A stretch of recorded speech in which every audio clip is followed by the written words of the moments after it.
गौतम बुद्ध के कई विचारों में से एक है चार पति पत्नी होने से जुड़े विचार, जिसे जानकर आप चकित रह जाएंगे। गौतम बुद्ध के अनुसार हर पुरुष की चार पत्नियां और हर स्त्री के चार पति होने चाहिए। लेकिन आखिर उन्होंने ऐसा क्यों कहा और इसके पीछे का कारण क्या है, इसका जवाब आपको इस कहानी में मिलेगा। एक बार महात्मा बुद्ध अपने शिष्यों को कहानी सुना रहे थे कि एक व्यक्ति की चार पत्नियां थीं। व्यक्ति का जीवन पत्नियों के साथ अच्छा चल रहा था, लेकिन कुछ समय बाद व्यक्ति शारीरिक परेशानियों से घिर गया और काफ़ी बीमार पड़ गया। बीमारी इतनी जटिल थी कि ठीक होने के बजाय दिन ब दिन स्थिति खराब होती जा रही थी। अपनी हालत देख व्यक्ति को यह समझ आ गया था कि उसकी मृत्यु का समय नज़दीक है। इसे लेकर वह उदास रहने लगा। एक दिन उसने पहली पत्नी से कहा, प्रिय, मेरी मृत्यु नज़दीक है। मैं जल्द ही अपने शरीर को त्याग कर संसार से मुक्त हो जाऊंगा, लेकिन मैं अकेले नहीं जाना चाहता हूँ। मैंने हमेशा तुमसे प्रेम किया और आज भी करता हूँ। क्या तुम मेरे मृत्यु के बाद मेरे साथ चलोगी?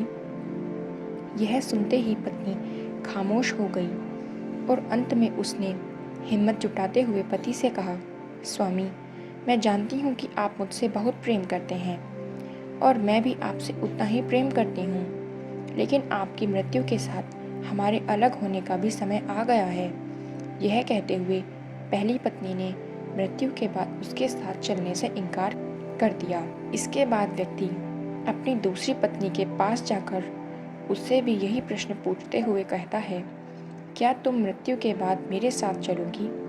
जवाब में दूसरी पत्नी कहती है, जब आपकी पहली पत्नी ने ही आपके साथ जाने से इनकार कर दिया तो मैं आपके साथ कैसे जा सकती हूँ? यह कहते हुए वह भी उसके पास से चली जाती है। व्यक्ति की मौत अब बेहद करीब रहती है और वह मृत्यु के बाद अकेले होने के कारण उदास मन से तीसरी पत्नी को बुलाकर भी यही प्रश्न करता है। तीसरी पत्नी भी मृत्यु के बाद उसके साथ जाने से इनकार कर देती है। मृत्यु को और करीब पाकर अब व्यक्ति की सारी उम्मीदें खत्म हो चुकी होती हैं और अंत में वह अपनी चौथी पत्नी को बुलाता है और हिम्मत जुटाकर वही प्रश्न पूछता है जो उसने अपनी तीन पत्नियों से पूछे थे। व्यक्ति कहता है, मैं मरने के बाद जहाँ भी जाऊँगा, क्या तुम भी मेरे साथ वहाँ चलोगी? तब चौथी पत्नी कहती है, स्वामी, मैं आपके साथ ज़रूर चलूँगी। आप जहाँ भी जाएंगे मैं भी आपके साथ चलूँगी और आपका साथ दूँगी, क्योंकि मैं खुद भी आपसे दूर नहीं रह सकती।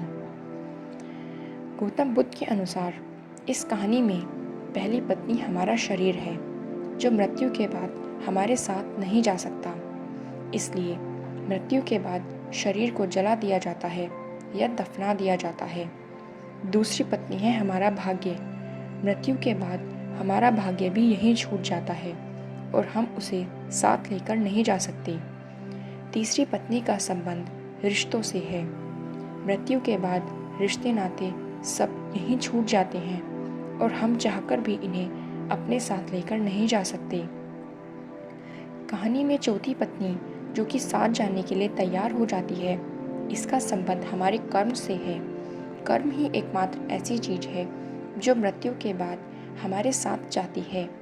कर्म ही वह चीज़ है जिससे हमारे पाप पुण्य का लेखा जोखा होता है और मृत्यु के बाद हमारी आत्मा को स्वर्ग या नर्क की प्राप्ति होती है।